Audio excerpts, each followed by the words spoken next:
When Vladimir Putin announced a 7-day ceasefire on certain Ukrainian civilian targets, his goal was to demonstrate strength and authority.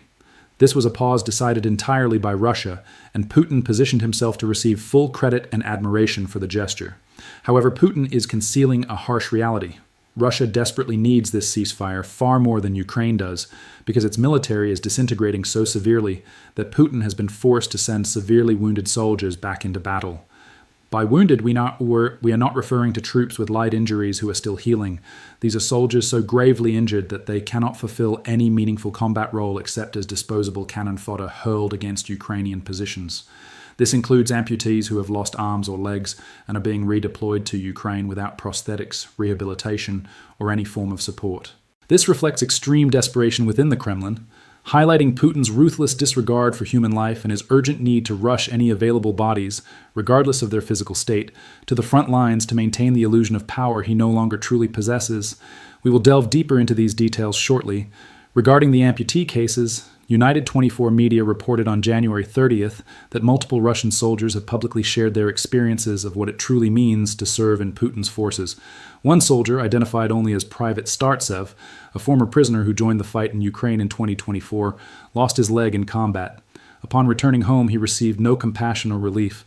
Instead, after basic patching up in a Russian hospital, he was ordered straight back to Ukraine.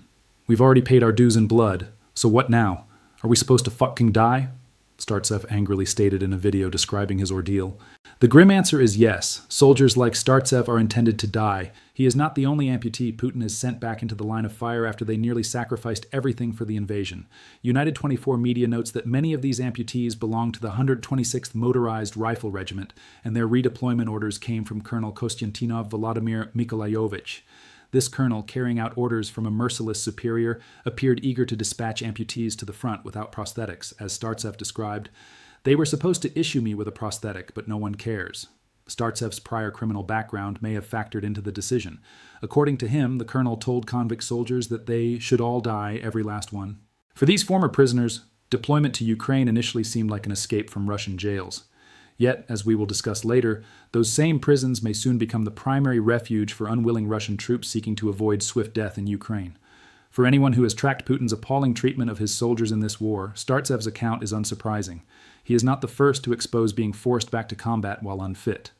Similar stories have surfaced for over a year. For instance, on December 6, 2024, the Moscow Times covered reports from the Ostorozhno Novosti Telegram channel about wounded Russian soldiers protesting premature hospital discharges aimed at returning them to the front.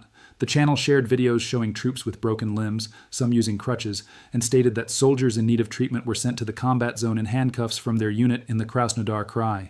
The key detail here is not the refusenik label applied to those who resisted, but the fact that they were transported back to battle in handcuffs. This exposes everything about the Kremlin's mindset. Even back in 2024, Putin was determined to extract every last ounce of utility from those who had volunteered or been conscripted for his war. A wounded soldier offers little value to the Kremlin, but a dead one, who absorbs a bullet or draws a Ukrainian drone strike, serves as useful cannon fodder. It is a resource maximized to its breaking point, precisely what Putin prioritizes. The Telegram channel further explained, "The soldiers claim that officers resorted to this measure after they refused to be sent to the combat zone and demanded that they complete the treatment they had been previously prescribed." This underscores Russia's profound indifference toward those fighting its war. The Moscow Times noted an official Russian claim that nearly 98% of wounded soldiers returned to combat, likely intended to suggest that injuries from Ukrainian forces are minor and troops recover quickly to fight again. Yet the reality of amputees and those with fractures being redeployed contradicts this. How many of that 98% were truly fit or willing to return? Russia will never disclose the truth. There are far more examples. If you find value in the military show's coverage of these revelations about the Russian military, subscribe for upcoming videos. There is much more to uncover. In January 2025, CNN released footage that went beyond the Telegram videos. While Ostorozhno Novosti showed soldiers on the brink of being handcuffed and returned, CNN's material confirmed the claims by depicting Russian troops limping across battlefields on crutches, advancing slowly toward assaults they could never realistically participate in. One clip captured a lone soldier spotted by a Ukrainian drone shuffling forward on a single crutch, isolated, probably terrified, and utterly vulnerable. The drone released its payload, and he was killed. Publications like the New York Times and Novaya Gazeta have reported similar accounts of severely injured Russian soldiers being forced to the front. The situation worsens further. Some troops are not merely wounded but are dying from severe illnesses, proving they are treated purely as expendable cannon fodder. As the New York Times reported in December, soldiers are sent to the front despite debilitating medical conditions like broken limbs, stage 4 cancer, epilepsy, severely damaged vision and hearing, head trauma, schizophrenia, and stroke complications. Novaya Gazeta revealed that Russia has formed separate units for soldiers with serious diseases such as hepatitis and HIV, requiring them to wear identifying armbands so comrades can recognize them. The outlet also noted outbreaks of trench diseases like tuberculosis due to poor access to clean water. All these ill soldiers meet the same fate as the wounded and amputees. They are deployed to the front regardless, just additional bodies to sacrifice in Putin's invasion. Here is the crucial truth Putin wants hidden. Russia is not recruiting convicts or redeploying the injured and sick because they are elite fighters or eager volunteers. These people fill the front lines because Russia has no one else left to send to. Putin is in a state of desperation, and the ceasefire he proposed at the video's start is a clear sign that Russia's reliance on its wounded signals and inability to sustain the war at the intensity he desires for much longer. Let's examine that ceasefire. Reports emerged on January 30th that U.S. President Donald Trump claimed to have spoken with Putin, securing a promise that Russia would halt attacks on Kyiv and other Ukrainian settlements for 7 days amid Ukraine's severe shortages of heating and electricity from repeated Russian strikes on energy infrastructure. I personally asked President Putin not to fire into Kyiv and various towns for a week, and he agreed to do that, Trump stated. This is no humanitarian act or display of compassion from Putin. According to Hamish de Gordon in a January 30th article for The Telegraph, Putin's aim is to deceive Trump and earn undeserved praise. Despite devastating Ukraine's energy grid throughout the winter, leaving hundreds of thousands without heat in temperatures as low as 15 degrees Celsius, 5 degrees, Putin seeks to portray Russia as dominant and magnanimous, implying Ukraine's collapse is inevitable and Russia can pause attacks at will. De Gordon describes this as pure theater. This is not the gesture of a confident commander. It is the maneuver of a leader whose army is close to breaking. Deploying wounded troops as cannon fodder illustrates precisely how near that breaking point is. Basic calculations reinforce that Russia's military cannot sustain Putin's ambitions indefinitely. De Gordon cites over 1.5 million Russian casualties in Ukraine, a figure that is debated. Ukraine estimates around 1.24 million, still enormous after 4 years. Over the past 2 years, Russia has seized just over 1% of Ukrainian territory at the cost of more than 500,000 casualties and continues to lose around 1,000 men a day. Since early 2024, Russian forces have advanced between 15 and 70 meters per day, a damning indictment of their tactics and leadership, he writes. These minimal territorial gains come at catastrophic human cost, with the wounded now serving as bullet catchers. Not only due to Putin's callousness, which is real as we will explore, but because Russia has exhausted its pool of able-bodied troops. The Russian military has depleted much of its professional and reserve forces through deaths in Ukraine. What remains are barely trained new recruits and, in effect, the sick and injured, who are as likely to perish as anyone else. The Kremlin has no effective response to Ukraine's strong defensive operations. That is why Putin proposed this 7-day ceasefire, a supposed show of strength that reveals weakness instead. Putin's president seeks credit for mercy, hoping to gain favor with Trump and pressure the U.S. to urge Ukraine toward territorial concessions. Russia is unlikely to seize those territories soon. De Gordon notes some estimates suggest another 1 million casualties and 4 more years of fighting to capture the regions Putin demands Zelensky surrender. In reality, the Russian army is nearing its culminating point, the moment when offensive momentum collapses. Ukraine, he argues, should negotiate from strength, as the U.S. risks indulging Putin's performances excessively.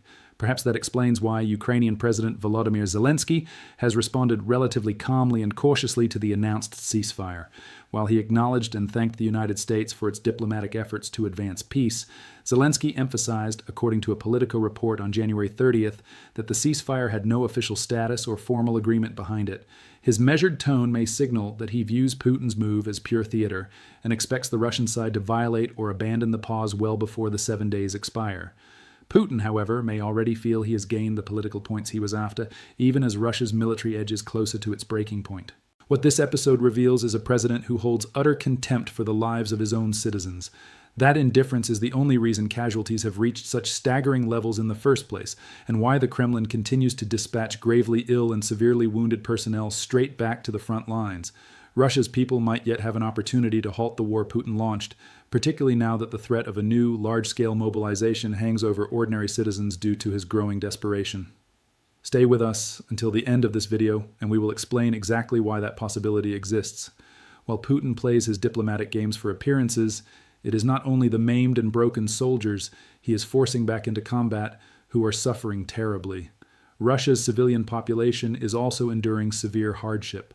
Although inflation and interest rates have eased somewhat over the past year, they remain punishing for the average Russian household. According to the Moscow Times, Russia's official statistics agency Rosstat reported that annual inflation had slowed to 5.6% by the close of 2025, after peaking at 9.5% in 2024. The central bank's key interest rate now stands at 16%, down from a high of 21% earlier in 2025.